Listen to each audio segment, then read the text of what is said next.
DrB and MrsB, empty nester lifestyle.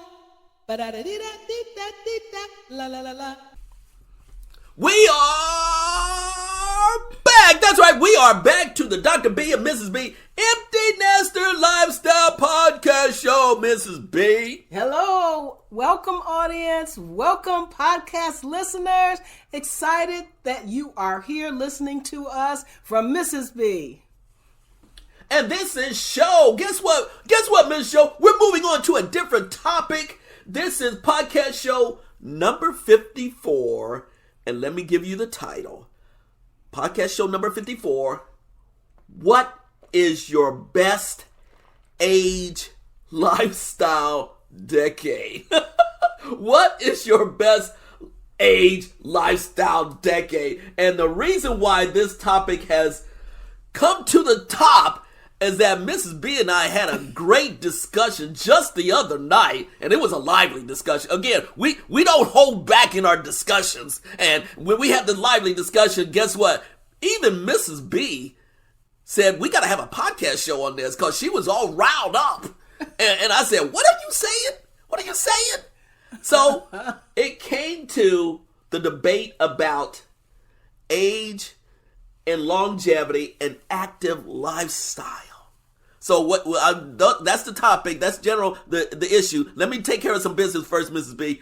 We want to thank all our listeners on the Podbean platform, Apple Podcasts, Google Play, oh yes, iHeartRadio, and all the podcast platforms across the globe. Yes, across the globe. And we also have listeners across the globe. We want to, a little shout out to Singapore, yes, Canada, and also, France? I think I saw France. Yeah, France, and all the listeners across the globe, and of course the U.S. A lot of listeners in Cali, California, of course North Carolina. We have Virginia, Ohio, and the like. So again, we want to thank all our listeners, all our and a little quick shout out locally to Basque Hotel, because they even liked us on our last podcast show when we were talking about the NC Seafood Festival that's coming up in October. So a little shout out to Basque Hotel. So right now, we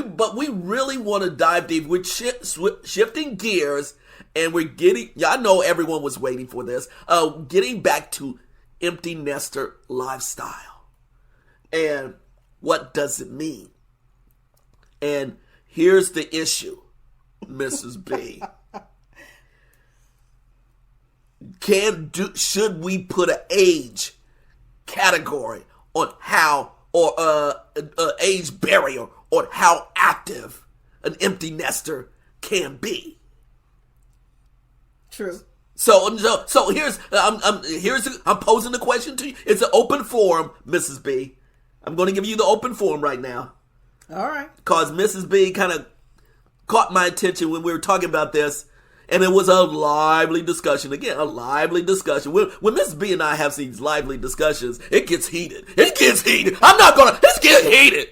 It gets down to the core, y'all. We're empty nesters. There's no one else around to bounce the ideals off. There's no one around. So it gets heated. But it's a fun, heated conversation, kind of. And so now we're bringing it to each and every one, because we feel like this is a topic that a lot of empty nesters have. They think about. Because when you get in, as we are in our 60s, and we're both celebrating new birthdays coming up, we're wondering how active can we actually be as empty nesters? So, Mrs. B, what are your initial thoughts about this particular topic? Oh, we do have civil debate, Dr. B. And I'm going to say it like this. I'm going to tell you like it is. It all started with the post. What? What?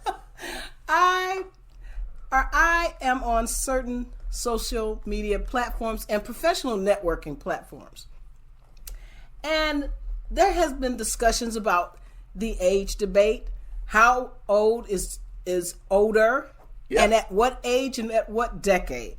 What is the time period of starting at an empty nester lifestyle, or a lifestyle starting at 50 to 55, 55 to 64, 64 or 65 to 70, 70 to 84, and I stopped at 84 when I She posted. stopped at 84. I said, And wait a minute. It all started with She the stopped post, at 84.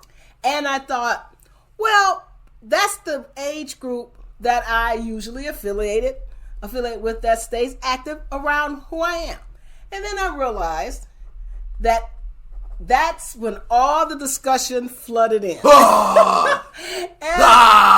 And I said, okay, this is just not Dr. B and Mrs. B empty nester lifestyle, or lifestyles just for my lived experience. It's about a lot of people lived experience, as I advocate positively and respectfully, right?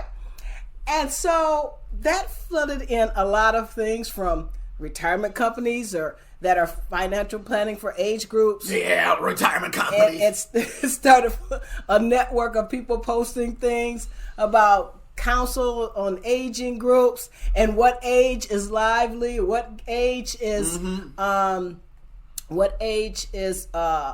vibrant, and how long can you be vibrant in a certain age for a period of time, how healthy, what is your fitness regimen, what is your eating patterns and healthy, what do you call healthy and fit? So I had to change my thinking. Plus it was research before that.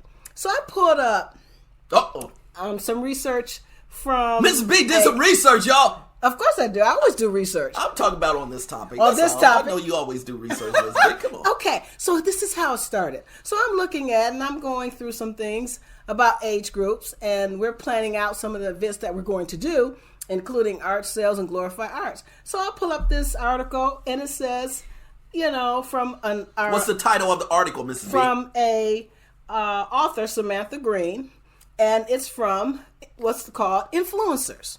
And I thought, okay, influencers.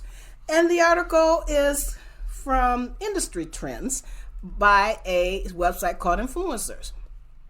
And it says, the title is 50 Plus Influencer Marketing, ROI, Strategy for Brands. So I was looking at researching and doing work for Dr. B and Mrs. B Empty Nester Lifestyle business work, and our optimization and technology.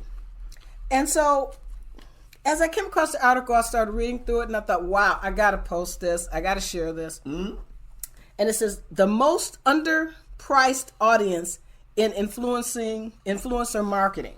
The most underpriced market is 50 plus. What? Yes, the most underpriced market. Wow. Adults over 50 There you go. control roughly 15 trillion. Oh. That's with a T. Is it that trillion? That's with a T. Whoa. Adults over 50 control roughly 15 trillion in annual spending. Ooh. In the U.S. alone. Just the U.S.? Yes, yes, that's correct. Yet they receive, our group, because I'm going to be 64, and Dr. B will be 68 soon. Don't put my age out there. Yet this market and Democrat. Come on, she didn't put my age out there. Let me put my age. Yet these markets and demographics, okay? Yet the market and demographics, right? In our democracy, is that we receive less than 5% of influencer marketing budgets. Now, I'm not talking about politics. You can talk about Democrats, which I'm not, or you can talk We're about leaving out Republicans, politics on this one, boy. or independents. But I'm not a Democrat, so I'll say that up front. So Neither to am I. receive, neither are you. Yeah, So- there you so go. what's the deal? What's the deal? I don't So know. receive less. So let me get through this, Dr. B. I have to read this over again because you're interrupting. I'm not interrupting. This time you're interrupting me. I'm adding to the No, flavor, that's y'all. not adding. Okay. So this is I the will live be quiet. debate. Zip, zip, zip. Zip, zip, zip. Please, let me get through this paragraph. Dr. B, calm down and put that coffee down. I'm able to get through this, y'all. I I gotta get through this too. See, that's what I tell them. We have to schedule the times that we do things and keep it professionalism. And we whatever are. we're going through, And right? we are. So Go, anyway. Mrs. B. Anyway, adults over 50 control roughly $15 trillion in annual spending in the U.S. alone, yet they receive less than 5% of influencer marketing budgets. Now, this is right off, I'm doing my research, private computer, firewall, separate from workplaces, and doing my own research as well, and putting my fingers to the keyboards and taking care of business. And that's from, using my mind, intellectual ability to stay fresh as much as possible at my age group, or any age, right? So yet this $15 trillion annual spending, yet influencers and people 50 plus receive less than 5% of influencer marketing budgets. If that ratio strikes you as irrational, I would say it's irrational, what are we going to do about it? And the brands quietly correcting that imbalance are posting campaigns, ROI numbers that are making CMOs reconsider everything, right? The marketing folks. Why the 50 plus segment gets ignored. And the article talks about, and that's why that's a mistake. It's a mistake for 50 plus brand and marketing to be ignored. Wow. Even Podcast Nation gave us an email saying, hey, we want you to come to the conferences. Yep. Because we don't see a different types of brands of names and topics that represent you as lived experience. There you go. And in our age group, right? We are individuals, highly talented, creative. Creatives have our own content, own knowledge, education, experience, business acumen, and we have a lot to say, individually and together. So why is the marketing and the branding towards this age group? And I have been doing this research a long time in the U.S. as well as looking at places in Canada. And I was connecting with Canadian groups about what is the market and groups for seniors as I was getting towards a certain age group, a certain age. And overseas, within the Europe and Africa, I was doing all that research and pulling all that research. Okay. And collecting that data. And I found that it was scarcity. So I already know this, right? So when I saw this article, I said, great, let's talk about it. And so you'll have other organizations such as AARP that do their research, of course, and respectfully. But there's also a plethora of other audiences and research companies for age groups and lifestyles and empty nesters lifestyles and family lifestyles that do research as well for the brands of our age group. And so that's what started this all. Okay. And then all the flood of all the other planning and companies and wealth management start flooding in, start coming in, dropping in, whatever you want to call it, and saying, hey, you got to live towards longevity. Okay, Mrs. B, when you brought that up in our discussion, the age range came into high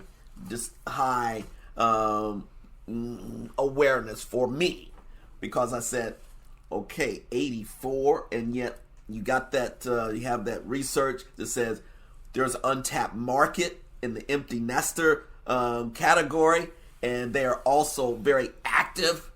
So we posed the question, I think we're getting around posing the question to you, our audience. We need your feedback on this, because we're trying to say, I'm trying to say, and now Mrs. B trying to say, she has the data now. Yes, I do. She has the data. She did some great job on the research and pulling this up. And several years. So it comes to this point. What do you think is possibly the best age lifestyle decade? Does it go further than 20s, 30s, 40s, 50s, 60s, 70s, 80s, 90s? We want to hear from all folks of different decades. Does active lifestyle continue beyond,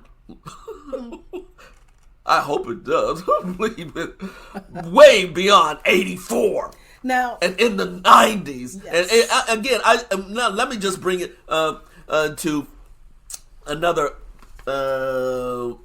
real life and practical. I hear more and more folks are living, and my goal is to live at least 100 and active. Okay, so age is not an issue for me. I just want to be active at each and every age. And the decades will fly by, but I'm not concerned about the decades anymore. Okay, I'm really not. I just want to be active at every year. Active in the best way possible. And I see more and more accounts on different news programs, lifestyle programs, showing active folks in their 70s, 80s, 90s, and 100. As a matter of fact, locally, Mrs. B, they have locally here in Greenville, they have a afternoon show featuring active lifestyle, senior active lifestyle, because they know the market has blown up tremendously. And I even received, I'm glad Mrs. B even brought up the financial issues for us empty nesters. I just received this big package, a big promotion online from TIAA talking about are you planning yes, you to shared be that. financially sound and safe up to 100.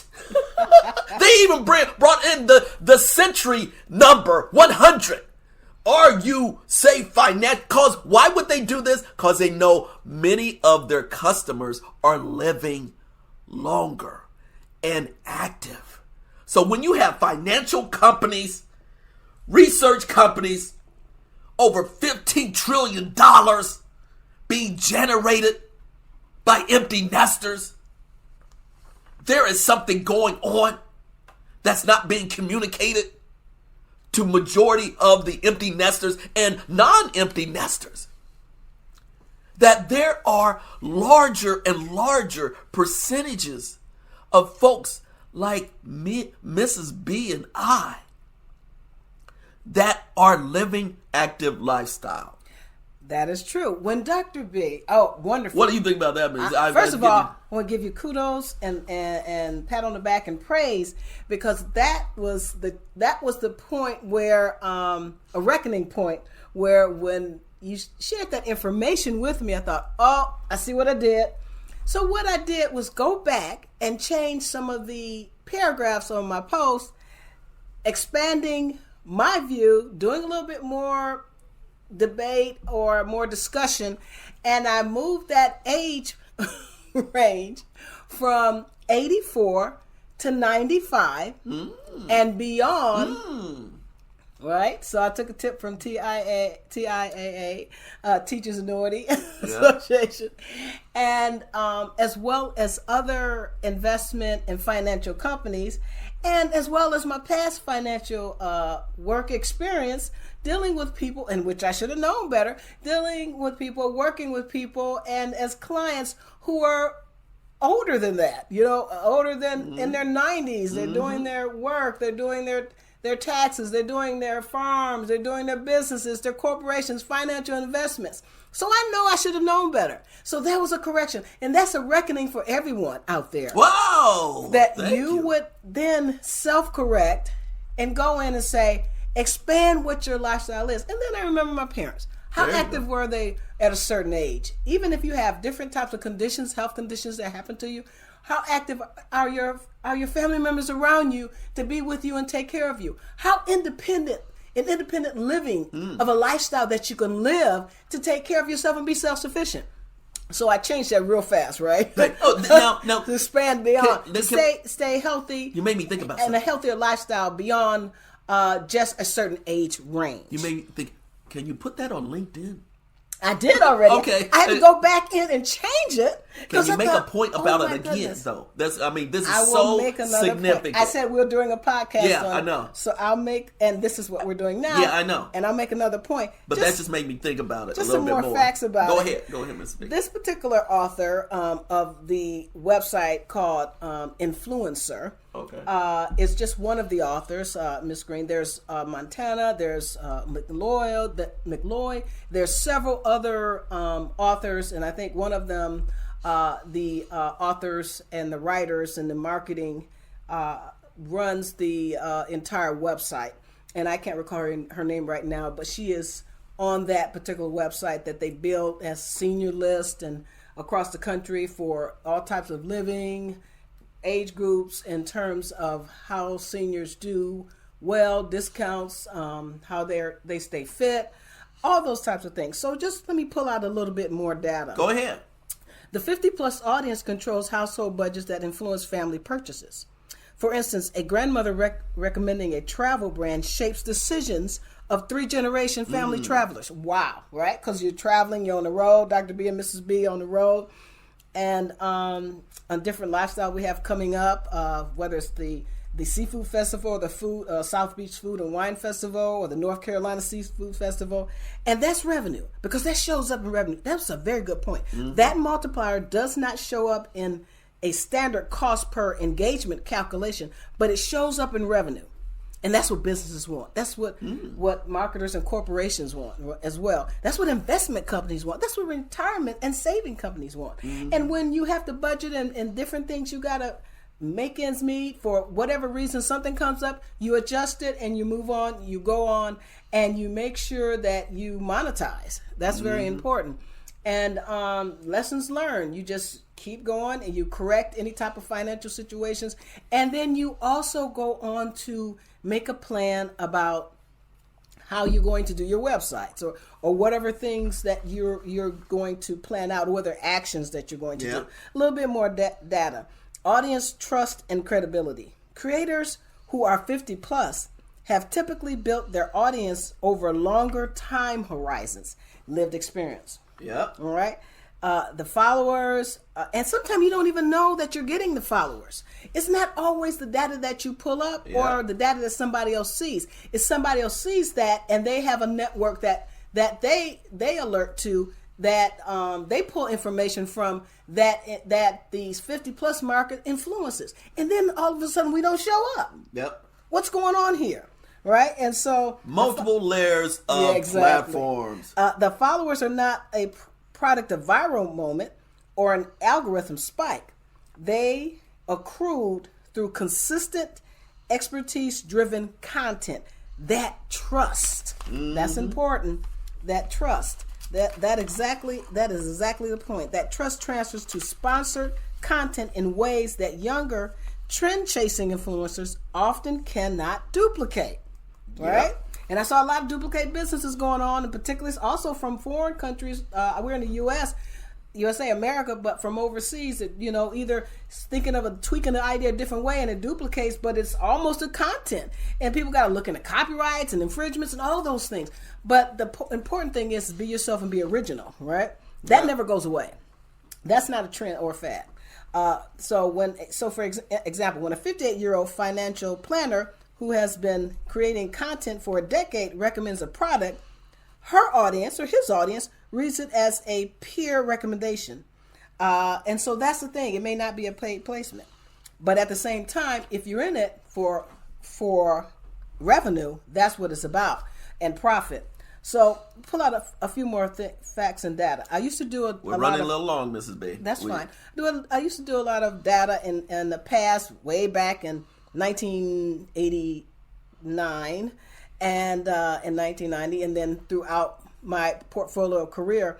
And so you have something called lower competitive pressures and rates, the influencer pricing benchmarks. So you can do benchmark measurements that cross over from sales and retails all the way into institutionals and education. So that's a good point. And the next thing I wanted to bring up is your brand loyalty. People loyal to you. They like what you do. They like what you're doing. They say, hey, that's good. And so there's research out there, and I'm just going to bring up a couple more points. You got the new social media, right? You got all those different types of groups that are out there, such as the Facebooks, TikToks, Instagram, all those things. But you got to build the case, building the business case internally. And that's very important with influencers. You got to read the article, which is very good. And vetting and qualifying older creators. You know, what are people looking for? And this is a good point. Audience age verification, content longevity, category authority, disclosure, compliances, all those things that you comply to because you have the experience. Okay, there you and go. The standards. Thank you, Mrs. Now you And can ethics. tell this is a little bit long podcast show. A little bit long. That's okay. We deserve it at this age. This is obviously part one of this Gotta be discussion, part one. Mrs. B, Yes, it because is. Mrs. B is shuffling her papers right now, Yes. ready to share more Moving it information. around. But we want to turn it back. Really appreciate your research, Mrs. B. So did we answer the question at the very beginning? What is your best age lifestyle decade? And you would say in a short, concise sentence, what, Mrs. B? I would say that's part two. But I would also say the best decade for me would be where I am now, with being able to assess the environment and the different situations, and being able to not control it, but being able to handle situations in a very effective way. And so I would say my decade. I like the 50s, but and I like the 40s, but I'd say in a concise way, and it's a little longer sentence, as a matter of fact, the paragraph, I would say that where I am now, when I finally reached 62 and the 60s and the 65 and on to 70 is where I felt I made it over the hump. I hit 55 and I go, wow, I'm doing pretty good. I'm still in good health. Then I hit the 60s and I go, oh, some things are happening. You're getting older. But what is my best decade? I'd say, I'm feeling good now. I don't need the distractions or anything else. And I'm doing pretty good. But I would have to say that I had some really good decades along the way. I would say this is interesting because it might be different for other people. When you hit the 50, the 55, you go, oh, you're feeling your way around. But when I hit 55 to 60, I felt pretty good. So it was that 50 to 55. And then when I got to the beginning of 60, I thought, okay, good. So 60, and now I'll be 64. So I'm just getting to the point where I'm comfortable in my wisdom and not to be controlled by the different types of environment and that occur. And I feel that way. Okay, well, that's the longest sentence I've ever heard. So here is my answer. What is your best age lifestyle decade? It is how I'm living now. The 60s. That's my answer, because obviously this is an extra long podcast show. We're going to have podcast show number 2 on this topic. What is your best age lifestyle decade? This has been a pleasure to dive deep into. This is a big issue, so we're going to have a part 2 to this as well. So thank you for listening, everyone. And only thing I have to say right now is the decade. Peace out, everyone. Peace in.